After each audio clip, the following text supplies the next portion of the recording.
తిరుమల కొండకు వెళ్లాలంటే Alipiri check post దగ్గర చాంతాడంతా క్యూ లైన్ దాటాలి. పర్వదినాల్లో రష్ చాలా ఎక్కువగా ఉంటుంది. రద్దీని నియంత్రించడంలో భాగంగా కొత్త విధానం అమలు చేస్తున్నారు. ఇవాళ నుంచి వాహనాలకు ఫాస్ట్ ట్యాగ్ తప్పనిసరి చేశారు. త్వరగా వెళ్లేందుకు వీలుగా ఈ నిర్ణయం తీసుకున్నారు. ఇన్నాళ్ళు మాన్యువల్ విధానం అమలవుతుండేది. ఒకవేళ ఫాస్ట్ ట్యాగ్ లేకుండే వస్తే అలిపిరిలోనే జారీ చేసేలా ఏర్పాట్లు చేశారు.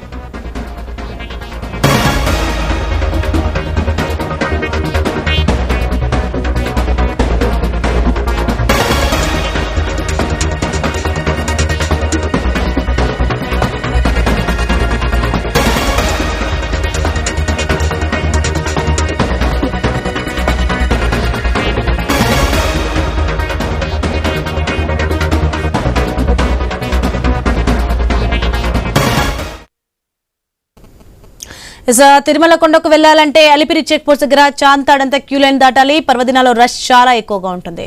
రైట్, ఇదే అంశానికి సంబంధించి మరింత సమాచారం మా ప్రతినిధి వర్మ లైవ్ లో అందించే సిద్ధంగా ఉన్నారు. వర్మ, ఈ యొక్క రద్దీని నియంత్రించడానికి భాగంగా ఎలాంటి విధానాలు అమలు చేస్తున్నారు?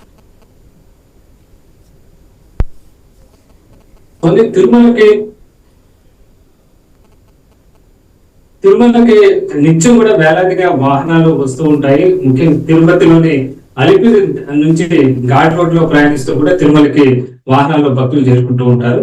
అయితే ఫాస్ట్ ట్యాగ్ వచ్చినప్పటి నుంచి కూడా తిరుమల టోల్ గేట్ దగ్గర కూడా ఫాస్ట్ ట్యాగ్ విధానం అమలు అవుతుంది.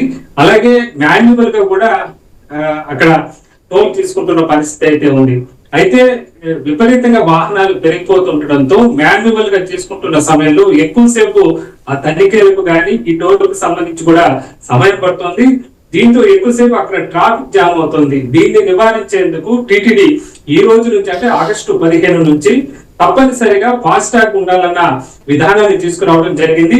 ఒకవేళ ఏదైనా వెహికల్ కి ఫాస్ట్ ట్యాగ్ లేకపోతే ఈ టోల్ గేట్ ఆవరణలోనే అలిపిరి చెక్ పోస్ట్ దగ్గరే ఐసిఐసిఐ బ్యాంకు సహకారంతో కూడా అక్కడ టోల్ గేట్ దానికి సంబంధించి కూడా ఫాస్ట్ ట్యాగ్ ఇచ్చే ఏర్పాట్లు కూడా అప్పటికప్పుడు ఇచ్చే ఏర్పాట్లు కూడా చేసిన పరిస్థితి అయితే ఉంది. అది ఆ విధానం ఈ రోజు నుంచి అమలవుతుంది. ఈ రోజు నుంచి ఫాస్ట్ ట్యాగ్ లేని వాహనాలకు అప్పటికప్పుడు అక్కడే ఫాస్ట్ ట్యాగ్ జారీ చేసి ఆ తర్వాతనే కొండకు పంపుతున్నారు. ఫాస్ట్ ట్యాగ్ లేని వెహికల్స్ ను పైకి పంపడం లేదు. దీని ద్వారా సమయం ఆదా అవడంతో పాటు అలిపిరి దగ్గర ట్రాఫిక్ రద్దీ తగ్గుతుందని చెప్పి టిటిడి భావిస్తూ కూడా ఈ నిర్ణయం తీసుకోవడం జరిగింది. ఈ రోజు నుంచి ఈ విధానం అమల్లో ఉంది. ఈ విషయాన్ని టిటిడి గత 4 రోజుల క్రితమే అధికారిక ఒక ప్రకటన కూడా విడుదల చేసింది. ఆ మేరకు ఈ రోజు నుంచి ఆ నిర్ణయాన్ని టిటిడి అమలు చేస్తుంది. భక్తులు కూడా దీనికి సహకరించి ఫాస్ట్ ట్యాగ్ ఉన్న 4 వీలర్స్ మాత్రమే తిరుమలకు రావాల్సిందిగా, తిరుమల కొండకు ఎక్కాల్సిందిగా కూడా టిటిడి విజ్ఞప్తి చేస్తుంది. ఒకవేళ ఎవరైనా లేకపోయినా కూడా దానికి సంబంధించిన ఏర్పాట్లు కూడా చేశామని కూడా స్పష్టం చేసిన పరిస్థితి అయితే ఉంది. మొత్తం మీద గత కొన్ని రోజులుగా భక్తుల సంఖ్య పెరుగుతున్న నేపథ్యంలో తిరుమల టోల్ గేట్ దగ్గర రద్దీ టిటిడికి తీవ్ర ఇబ్బందిగా మారుతోంది. దాన్ని నివారించేందుకు టిటిడి ఈ రోజు నుంచి